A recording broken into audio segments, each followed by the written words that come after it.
중동 지역 위기가 고조되면서 우리 경제와 안보 환경이 심하게 요동치고 있는 상황입니다.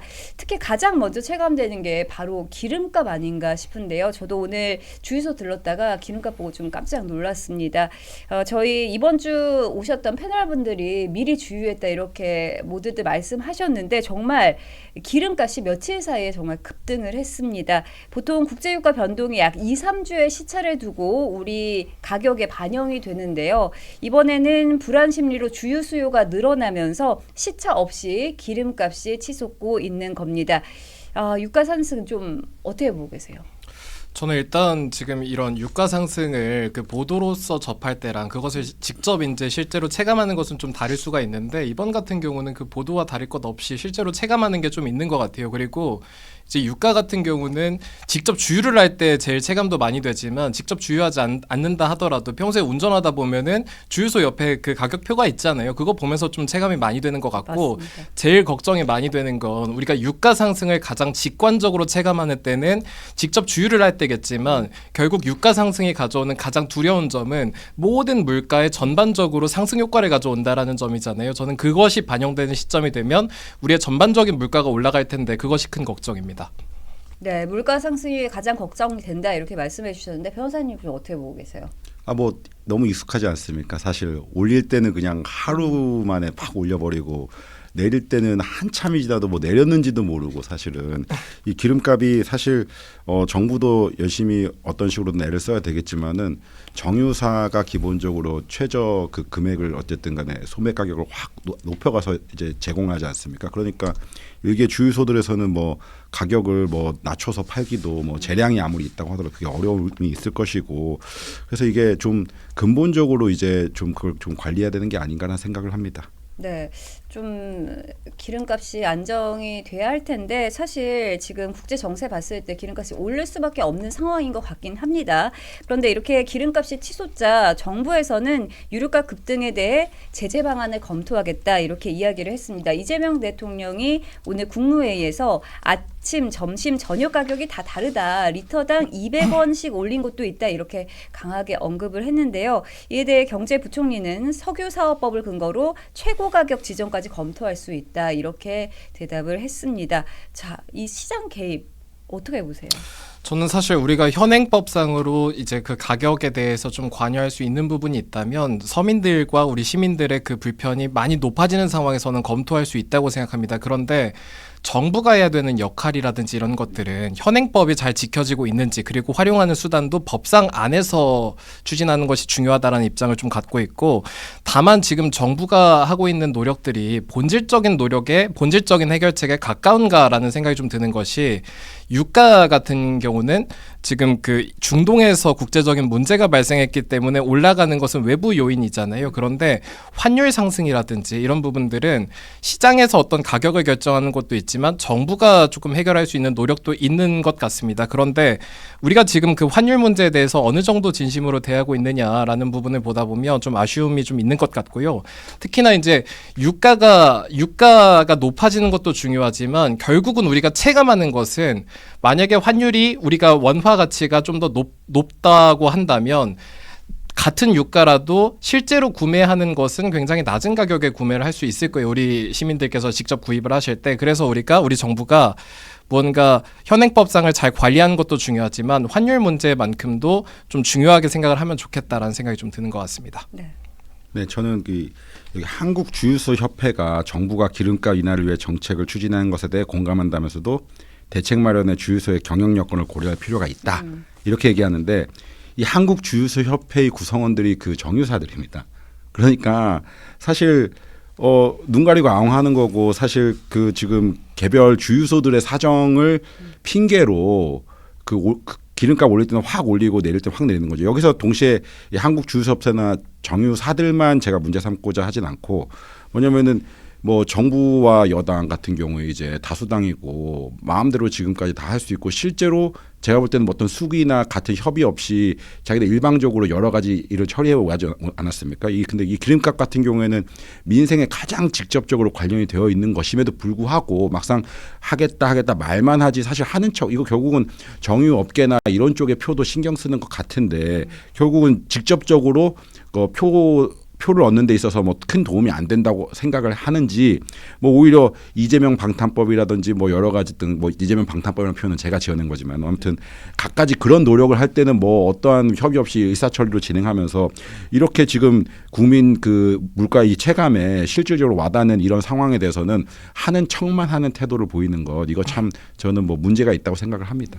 네. 그리고 아까 말씀드렸던 것처럼 환율이 잘 관리되고 있다라면 같은 유가라도 조금 더 실질적인 그 구매를 하는 데 있어서는 부담이 좀 내려갈 수 있다는 취지로 말씀을 드렸었는데 이거 뭐 구체적으로 환율 시장에 개입하라는 말씀을 드리는 것이 아니라 우리가 한미 통화 스와프라든지 이런 것을 체결하게 되면 환율이 내려가고 시장이 좀 안정되는 효과가 있을 수 있잖아요. 그런데 우리 정부 당국자 특히 그 구윤철 경제부총리의 발언을 좀 보다 보면 한미 통합 그 스와프를 체결을 제안을 했더니 그것을 거절당했다라고 이야기를 좀 했었는데 한미 관계가 조금 더 안정적인 상황으로 관리가 됐더라면 이번에 통화 스와프도 잘 체결됐을 것이고 그렇다고 한다면 지금의 고환율도 굉장히 안정적으로 관리할 수 있었을 텐데 그렇다면 유가가 높아지는 것은 국제적인 변수잖아요. 그런 변수에도 불구하고 우리 정부가 충분히 노력할 수 있는 것이 있었는데 그 중요한 지점을 놓쳤다라는 점이 아쉽고 유가 저는 굉장히 중요한 것 같아요. 그리고 국제 정치적으로 발생하는 변수에 의해서 민생적인 부분 충분히 챙겨야 됩니다. 그런데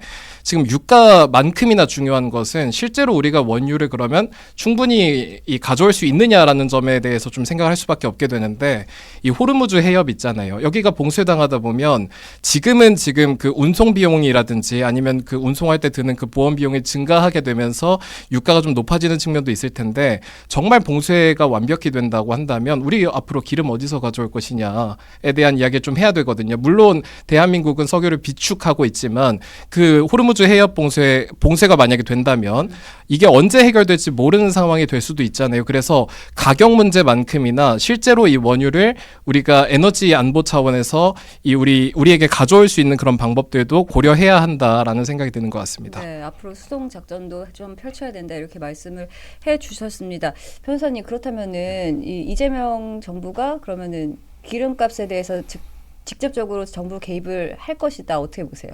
뭐 개입을 해야죠. 근데 안 할 것 같습니다. 그냥 안 할 것이다. 그냥 뭐 기존 법 석유사업법만 언급을 하면서 최고 가격을 뭐 제한하는 취지 그 제도 활용만 하겠다라고 하는데 이게 뭐 정치 뭐 어떤 이념적인 뭐 문제로서 갈리는 개념도 아니고 사실 정부가 여당하고 협조해 가서 사실 입법하면 되는 거 아니겠습니까? 과거의 것에 대해서는 어떻게 못한다고 하더라도 향후의 것에 대해서는 충분하게 가격에 대해서 좀 더 개입할 수 있고 아무리 자본주의 시장 체제를 갖추고 있다고 하더라도 법률상 그런 개입을 하는 것이 뭐 헌법상 무조건 금지되고 그런 것도 아니것이거든요.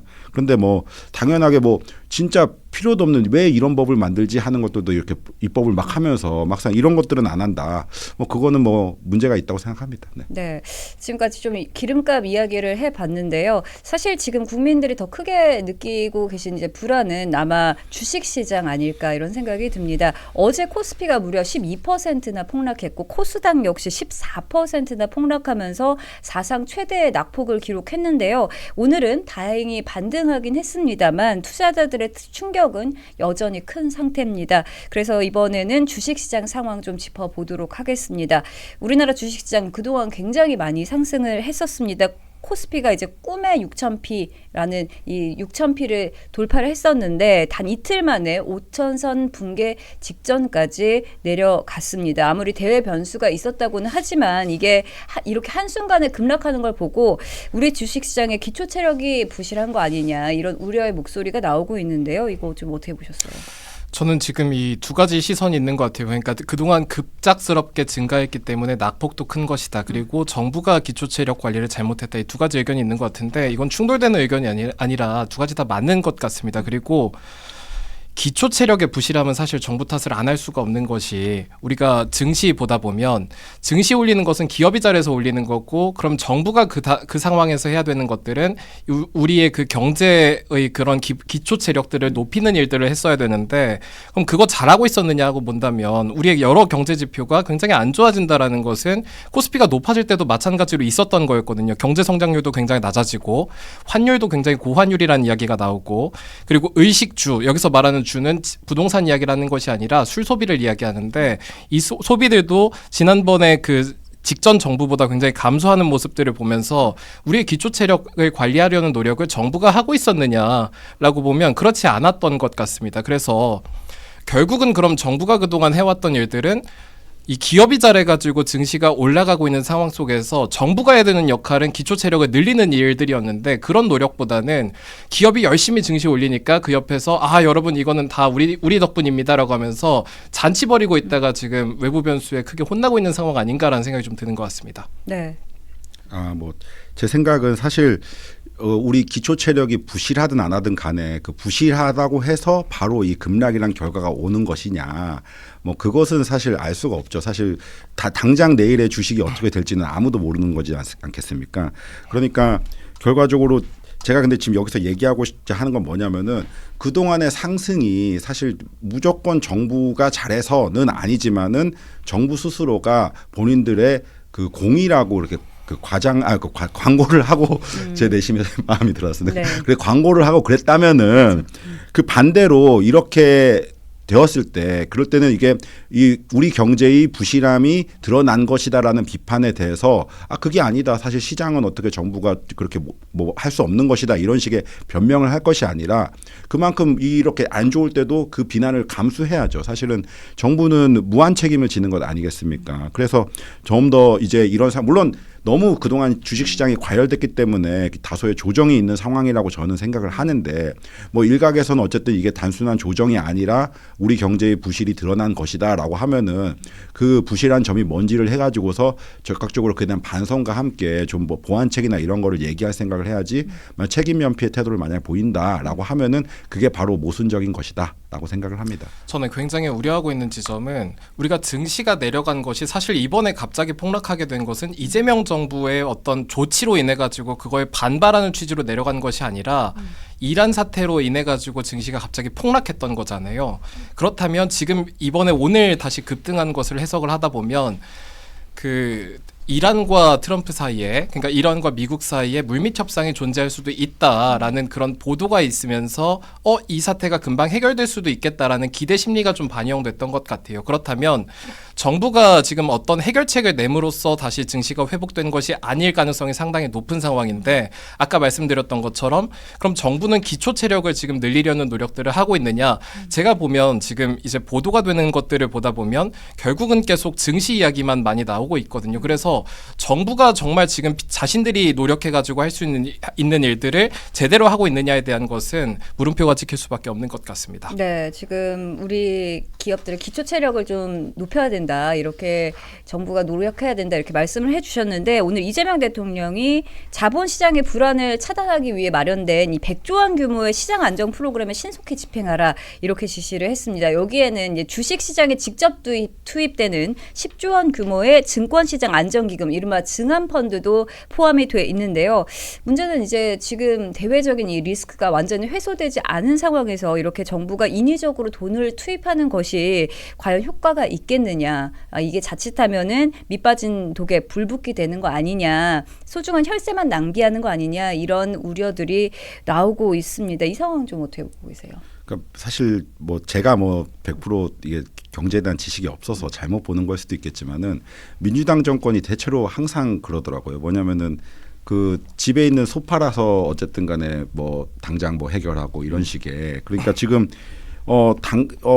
이게 물론 돈이 어떤 경우에는 자금이라는 게 투여될 필요가 분명히 있겠지만은 대체로 하는 걸 보면은 당장의 상황에서만 그냥 그 면피하기 위해서 하지 장기적인 상황에서의 이 우리 견딜 수 있는 그런 기초를 만드는 것에 대해서는 상당히 외면을 하고 그래서 어쨌든 당장의 지지율, 당장의 선거에서의 승리 뭐 이런 것에만 너무 하니까 결국은 이 대한민국이 결국 이 체제가 좀 더 안정화되지 못하고 그에 따라서 이제 정권 교체된 다음에 보수 정권에서 이제 그 문제점을 해결하려고 하다 보면은 상당히 이제 욕을 많이 먹고 다시 또 정권 교체가 되고 이런 약간 악순환이 반복되는 것 같거든요. 그러니까 뭐 물론 정부는 강하게 이런 식의 주장을 할 수 있지만은 뭐 국민 여러분들이 종합적으로 이런 점에 대해서 뭐 적절한 비판을 하셔가지고서 이렇게 무조건 뭐 돈 쓰기, 돈 풀기식 전략 그런 거를 안 취할 수 있도록 그런 전반적인 사회 환경이 조성해야 된다 그렇게 생각을 합니다.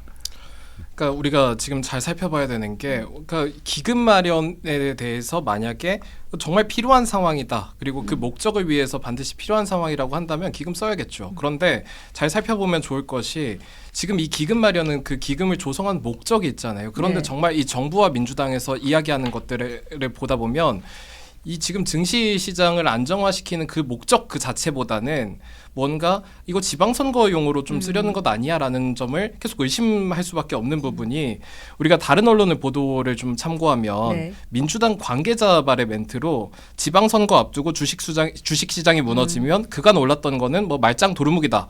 코스피 지수에 선거 승패가 달려있다라는 발언이 있었거든요. 그러니까 민주당은 지금 우리의 그 코스피 시장을 마치 지지율과 연동해서 보고 있다는 말이에요. 근데 이제 만약에 정말 이런 그 100조 원의 기금을 활용해야 되는 상황이라고 한다면 해야겠죠. 그런데 지금 이런 선거에 연동해가지고 정치인들이 선거 앞두고 지지율 떨어지니까 선거 큰일 나게 생겼네 하면서 미래를 위한 자산을 아무 때나 갖다 쓰다 보면은 큰 위험이 따를 수도 있지 않겠습니까? 그래서 우리 국민들이 정말 이걸 지금 활용하는 것이 옳은 상황인가를 명맥히 좀 따져봐야 되는 것 같습니다. 정치인들에게 이렇게 큰 돈을 맡겨주고 아무 때나 쓸 수 있게 하다 보면은 굉장히 위험한 사태가 올 수도 있을 것 같습니다. 그리고 이 지금 조성기금 자체가 목적 자체가 기업이 돈을 빌리지 못하는 상황이 생겼을 때 그걸 방지하기 위해서 그리고 부동산 PF가 연착륙할 때 혹시나 이 부실 상황이 좀 생기다 보면 금융권 전체로 번지는 것을 막기 위해서 생긴 기금이잖아요. 그런 기금을 이제 이 지방선거 앞두고 뭔가 지지율 올리기 위해서 함부로 쓰다 보면은 정말 이런 사태가 오다 보면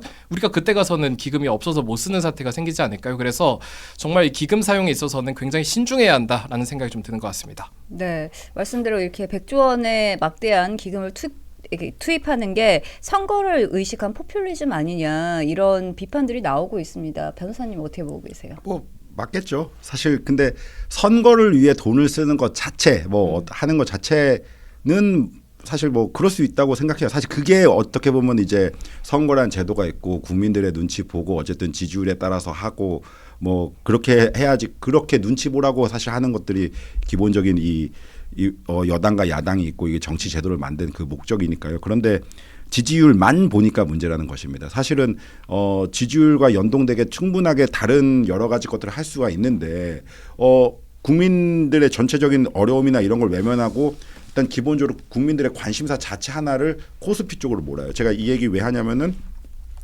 사실 우리 국민들 특히 이제 서민에서 중산층 올라가고 자산을 불리는 전형적인 수단이 사실은 뭐 집을 뭐 전세 제도를 활용해 가서 집을 어쨌든 좀 올리고 집값이 또 상승함에 따라서 자산을 불리고 막 그런 것들이었잖아요. 그런데 거기서 일단은 부동산 가진 사람들을 좀 악마화하고 그래서 뭐 심지어 뭐 부동산 팔아가서 뭐 주식에 투자라고 하고 또 증시가 자연히 오를 거라고 하고 또 증시 오르고 여러분 그렇게 해서 부자 될 수 있으니까 막 그런 식으로 막 국민들을 약간 선동해 놓고서는 이제 결과적으로는 부동산을 막 억제하는데 주식 시장도 결국은 이제 무너진다. 이렇게 하면서 그러니까 결국은 이제 자기네들이 사실 부동산 시장을 좀 건전하게 한다던가 다른 또 이제 자영업자들이 여러 가지 영업을 하는 데 있어서 도움을 준다던가 뭐 그런 식의 다양하게 해가지고 지지율을 올릴 생각을 해야 되는데 그게 아니라 어느 한쪽으로 포커싱을 해놓고 그게 되게 왜곡된 시장 질서를 만든 다음에 거기에 대해서 뭐 승패를 뭐 너무 이렇게 하고 하니까 나중에 이게 지지율은 어떻게 받아가서 선거는 이길지 몰라도 그에 따라서 남는 그들만 좋은 것이지 뭐 국민들 전체가 다 손해 보니까. 저는 이게 상당히 안 좋다고 생각합니다. 국민들이 많은 의심을 가질 수밖에 없는 이유는 지난번에 우리가 코스피 5천이라는 거를 지지율과 연동시켜가지고 뭔가 정부에서 이렇게 부양시키려는 노력을 하는 과정에서 국민연금의 그런 기금이 많이 활용됐다라는 이야기가 있었고 네. 그걸 이제 원래는 만약에 포트폴리오를 변경하기 위해서 국내 주식을 좀 확대하려는 그런 노력을 한다면 그 결정을 했다면 회의록을 공개해야 되는데 갑자기 돌연 이제 2030년까지 비공개한다 이런 식으로 했었잖아요. 근데 2030년이라는 그 숫자의 의미는 그냥 이재명 대통령 임기 중에는 공개하지 않겠다라는 거예요. 그러면 당연한 이제 합리적 의심은 이게 지금 회의할 때 제대로 따지고 국민연금을 갖다가 퍼부은 거야? 라는 생각을 의심을 할 수밖에 없는 상황이잖아요. 그래서 지금 이제 이런 기금, 증권시장 안정기금에 대한 이야기도 정말 합리적인 그런 토론 과정 속에서 나왔느냐를 잘 따져보고 그 과정상에서 합리적이라면 해야겠지만 합리적이지 않다면 국민들께서 좀 신중히 좀 지켜봐 주셔야 한다라는 생각이 듭니다. 네, 말씀하신 대로 지금 가장 큰 피해를 보고 계신 분들이 바로 정부 말 믿고 뒤늦게 시장에 뛰어든 많은 개인 투자자분들이 아닐까 이런 생각이 듭니다. 이번 폭락으로 정말 큰 피해를 입으셨을 텐데 이 부분에 대해서 좀 여당의 정치적이나 아니면 도덕적인 책임 있다고 보십니까? 어떻게 보세요? 원칙적으로 투자하는 개인의 책임은 맞죠. 사실은 특히나 뭐 주식할 때 뭐 사지 말라고 하는 거 있지 않습니까? 뭐 동네 갑자기 옆집 뭐 아줌마가 갑자기 뭐 이거 산다고 하면은 그때는 사면 안 된다. 네. 라던가 하지만 아까도 제가 말씀드렸다시피 정부가 이 코스피 오르고 하는 거를 최대 실적으로 삼았잖아요. 자기들이 상당히 어떤 정책적 드라이브를 걸어가지고서 이런 성과까지 냈고 5천 넘어서 6천도 찍고 6,300 찍고 앞으로 더 장밋빛 미래를 본인들이 예고했잖아요. 그러면은 여기에 대해서는 당연히 책임을 지는 겁니다. 사실은 뭐 물론 법률상 책임을 지고 손해배상하라 이런 개념이 아니라 전 특히 이 정치 쪽에 있어서 상당히 실망했던 때가 사실 문재인 정부 때였는데 사과를 안 해요. 그러니까 당연히 잘못을 했으면 기본적으로 하다못해 유감 표명이라도 해야 돼요. 사과가 아니라면. 네. 그리고 책임자가 있다면 그 책임 소지를 분명히 하고 해야 되는데 거기서 하는 거는 우리는 잘못한 거 없다. 그리고 국민 갈라치기 하고 그래서 어느 한쪽을 악마화 만들고 그래서 그쪽으로 시선을 돌린 다음에 어느 순간 이거는 더 이상 쟁점이 아니게 되는 그게 계속 반복됐었거든요. 이재명 정부는 사실 좀 그러지 않을 거라는 약간의 기대는 있어요. 뭐 이재명 정부가 뭐 더 좋은 일을 할 거다 뭐 그런 기대가 아니라 어쨌든 문재인 정부와는 조금 색깔이 다르다고 보기 때문에 그런데 만약에 지금 이렇게 코스피 폭락 사태에 대해서 그냥 나 몰라라 하고 어떠한 뭐 도의적인 그 책임 표명도 안 한다라고 하면은 결국 문재인 정부 이탄인 거죠. 네, 그렇습니다. 그러니까 저는 보면은 결국 이제 이런 것 같아요. 그러니까 지난번에 금융위 권대영 부위원장은 뭐라고 말했었냐면 B2를 나쁘게만 봤었는데 이거는 레버리지 투자의 일종이다라는 이야기를 했었는데 이게 굉장히 그 문법이 어렵잖아요. 그러니까 쉽게 이야기하면 정부 믿고 투자하라, 빚내서 투자하라. 저는 이렇게 읽혔었거든요. 근데 당연히 이제 그런 발언을 통해 가지고 정부를 믿고 투자한 분들이 있다면 그건 내려간다면 당연히 정부 탓으로 봐야 될 상황인 것 같고 그리고 이재명 대통령은 다만 이런 사태에 대해서 미리 예견했는지 신년 기자회견에서 했었던 발언을 조금 참고하다 보면 증시 대폭락이 온다면 뭐 올 수도 있지 않겠느냐 그런데 그거는 그 개인의 책임이다라는 발언을 좀 했었거든요. 그런 취지로 발언을 했었습니다. 근데 그런 상황 보다 보면 이재명 정부가 지금 이번에 증시 대폭락이 있었지 않습니까? 직전에 그 상황을 보면서 어떤 인식을 가졌을까 하고 본다면 대통령이 했던 발언을 참고하는 게 제일 좋지 않을까요? 저는 이거는 코스피판 어쩌라고요 시즌2라고 생각하거든요. 그래서 이재명 정부의 어떤 입장이라든지 그런 것들은 이재명 대통령의 신년 기자회견을 통해서 유추해 볼 수 있지 않을까 싶습니다. 네. 사실 이렇게 경제 위기 상황이다라고까지 좀 얘기할 수 있는 상황인 것 같은데 사실 뭐 야당에서는 이렇게 정부의 실책을 비판하는 건 당연한 일이겠지만 이렇게 국가 경제가 흔들리는 위험 상황에서 이 여야가 좀 초당적으로 협력해야 하는 거 아니냐 이런 비판의 목소리도 좀 나오고 있습니다. 좀 어떻게 보고 계세요? 저는 협력 굳이 할 필요 없다는 생각인데. 굳이 할 필요 없다. 왜냐하면은 협력 안 해도 민주당 알아서 혼자 잘했는데 갑자기 저는 그 정청래 대표가 가끔 이런 경우가 되게 이해가 안 되더라고요. 국민의힘이 발목 잡아서 뭐라고 하는데 발목 못 잡아요. 발목 잡을 능력조차 안 돼요, 사실은. 뭐 괜히 뭐 오히려 어떤 경우에는 국민의힘 지도부가 고마워해야 될 수도 있어요. 좀 약간 그래도 비슷한 급으로 취급을 해주니까. 그런데 뭐 이거 뭐 바로 얼마 전인가요? 뭐 여의도공원 그쪽에서 국민의힘 지도부가 이렇게 적극적으로 막 뭐 규탄 집회인가 한다고 하는데 이거는 뭐 박근혜 내용에서 제가 뭐 실제 사실관계가 뭔지 모르겠지만은 집회 신고를 안 해가지고서 그 뭐 아무 다른 사람들 뭐 참여도 못하고 뭐 발언도 못하고 그랬다고. 근데 박근혜 내용이니까 사실관계는 제가 정확히 모르겠습니다. 이렇게 아무튼 야당이 이렇게 무력한 상황인데 뭐 초당적 협력이네 뭐네 뭐 이런 개념 뭐 그런 것도 못하는 거고 반대로 다시 돌아와서는 민주당 같은 경우에도 지금까지 마음대로 열심히 해오지 않았습니까? 마음대로 해온 이상 그만큼 전적으로 책임을 져야죠. 뭐 초당적 협력 떠나서 자기네들 일단 기본적으로 더 잘하는 모습 보여주고 더 뭔가 제시하고 근데 그래도 결과가 안 나온다 그러면 본인들이 책임을 져야 되는 겁니다. 저는 당연히 이제 초당적으로 협력할 부분이 있으면 해야 된다고 생각을 하는데 아까 말씀하셨던 것처럼 국민의힘이 뭐 발목 잡아서 뭐 못하고 있다 이런 주장에 대해서는 이거 민주당 단골 멘트잖아요. 근데 이 부분에 있어서는 김현기 변호사님께서 말씀하셨던 것과 굉장히 일치하는 의견이 있는 게 보통 야당이 어떤 필리버스터를 통해 가지고 국민에게 호소하는 방법이 있는데 지금 민주당이 갖고 있는 의석은 그 필리버스터마저도 특정 시간이 지나면 종결시킬 수 있을 정도의 것을 갖고 있고 만약에 국민의힘이 지금 이 대통령을 갖고 있고 행정부를 갖고 있었다면 그러면 민주당이 의회에서 무언가 통과시켰을 때 뭐 정부가 거부권을 발동할 수도 있는 상황이잖아요. 그런데 지금의 상황은 의회도 민주당이 그리고 거부권 행사도 이재명 대통령이 마음대로 할 수 있는 상황이잖아요. 그런 상황에서 지금 국민의힘이 사실 발목을 잡을 수 있는 부분들이 정말 없거든요. 그래서 최소한의 그 견제와 균형이 불가능한 상황 아니지 않습니까? 그리고 좀 보면은 민주당의 여러 정치 행태를 보면 꼭 필요한 거 그러니까 국익을 위해서 꼭 필요한 것들을 볼모 삼아 가지고 그것을 꼭 끼워놓고 자신이 원하는 것을 꼭 끼워놓은 상태에서 이 국정을 운영하는 데 좀 참고하는 것 같습니다. 대미투자법 통과 반드시 필요한데 도대체 여기에 이런 상황에서 사법3법 통과는 또 왜 사법계약 3법 통과는 그렇죠. 왜 추진을 하는 것이냐. 왜냐하면 그런 것을 하게 되다 보면 당연히 여야 합의가 어려워지는 상황인데 정말 필요한 국익을 위해서 필요한 것들을 앞에다 두고 그 뒤에 정작 나라를 좀먹게 하는 자신들이 원하는 것을 끼워 팔아가지고 이 국민을 상대로 국민을 볼모 삼아서 우리 국민의힘을 향해 가지고 좀 뭔가 무리한 협상을 진행하는 것은 좀 잘못된 정치 행동인 것 같습니다. 네. 또 좀 따져봐야 될 게 위험한 변수가 또 하나 있는데요. 현재 신용거래 융자 잔고 그러니까 빚을 내서 주식 투자한 금액이 32조 원을 넘었다고 합니다. 역대 최고 수준인데요. 정부에서 B2도 레버리지의 일종이다. B2를 좀 장려하는 듯한 이야기를 해서 아마 빚을 내서 이렇게 투자를 하시는 분들 많을 것으로 아마 생각이 듭니다. 이렇게 근데 주가 폭락으로 반대 매매가 만약에 쏟아지게 된다면 서민 경제가 파탄날 수 있다. 이런 우려의 목소리가 굉장히 심각하게 나오고 있는 상황인데 좀 어떻게 보고 계세요?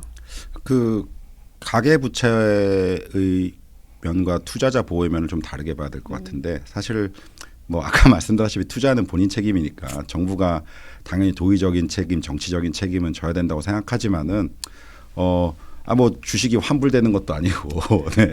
뭐 그 책임에 대해 거기서 이제 보호까지 적절히 나아져 버리면 사실 저는 예전에 뭐 코인 같은 경우에도 뭐 보호 얘기 나오고 막 하지 않았습니까? 뭐 사실 코인이라는 거는 탈중앙화를 목적으로 한 그 전자화폐임에도 불구하고 이렇게 하니까 뭐 그러니까 결국은 이런 게 너무 받아들여지면은 이제 소위 말해서 떼쓰면 들어준다 막 이런 게 되잖아요. 사실 그런 게 자꾸 이 사회에서 많아지다 보니까 이 사회의 건전한 상식이라는 게 되게 왜곡됐거든요. 그래서 저는 그건 좋게 보지 않고 다만 이 가계부채의 측면 사실 모든 가계가 대체로는 뭐 부동산 한 채가 큰 재산이고 그거 이제 까먹어가면서 사실 어떻게 보면 사는 건데 또 기대 수명은 이제 뭐 보험사에서는 이미 보험 상품 설계할 때 120세 정도를 뭐 기대 연령으로 생각해서 설계한다고 합니다. 근데 우리가 일반적인 직업 같은 경우에는 뭐 65세 전에 다 퇴직을 하잖아요. 사실 그 거의 뭐 인생의 절반가량을 뭐 다른 이제 경제활동을 통해서 살아야 되는데 연금이나 이런 걸로는 생계를 유지하기가 어렵고 그런 상황에서 결국은 자산 형성해 놓은 자산을 까먹고 사는 이런 그 대부분의 서민 가정에 대해서 대출 규제를 세게 하고 뭐 이렇게 하고 이런 것들 그런 것들은 좀 어떻게든 개선이 필요하다라는 생각을 기본적으로 합니다. 그러니까 가장 쉬운 이야기는 굉장히 어려운 이야기들이 많았었는데 결국은 B2가 많이 늘어났다라는 이야기, 감당하기 어려울 정도로 늘어났다라는 이야기로 해석이 좀 되는 것 같아요. 근데 과거에 우리가 좀 걱정하는 상황들을 보다 보면 빚내서 부동산을 사는 것에 대해서 너무 과한 투자 아니야? 이러다 큰일 날 수도 있겠는데라는 걱정들이 좀 있었잖아요. 그런데 최근에는 지금 적어도 현재 상황에서는 빚내서 주식 투자해가지고 손해본 사람들은 어떡하지라는 걱정이 제일 많이 앞서는 것 같습니다. 근데 말씀하셨던 것처럼 주식 투자, 특히 이번에서 주가가 갑자기 폭락했던 그 과정들은 외부 변수에 의했던 것이잖아요. 정말 네. 그렇다면 정부는 여기서 우리가 우리가 할 수 있는 노력들을 하고 있어야 되는데, 저는 아무리 찾아봐도 사실 이 부분에 있어서는 정부가 우리가 환율 지금 너무 고환율인데 이 환율 시장을 안정시키는 것을 가장 먼저 해야 되는 일인 것 같습니다. 근데 그러려면 아까 초장에 말씀드렸던 것처럼 네. 한미 간의 통화 스와프를 체결하게 되면 상당히 많은 그런 시장에 이제 한국의 그 환율 시장을 좀 신뢰하는 그런 분위기가 생길 수 있는데, 지금 그것이 가능한 상황인가라는 생각이 좀 드는 것 같습니다.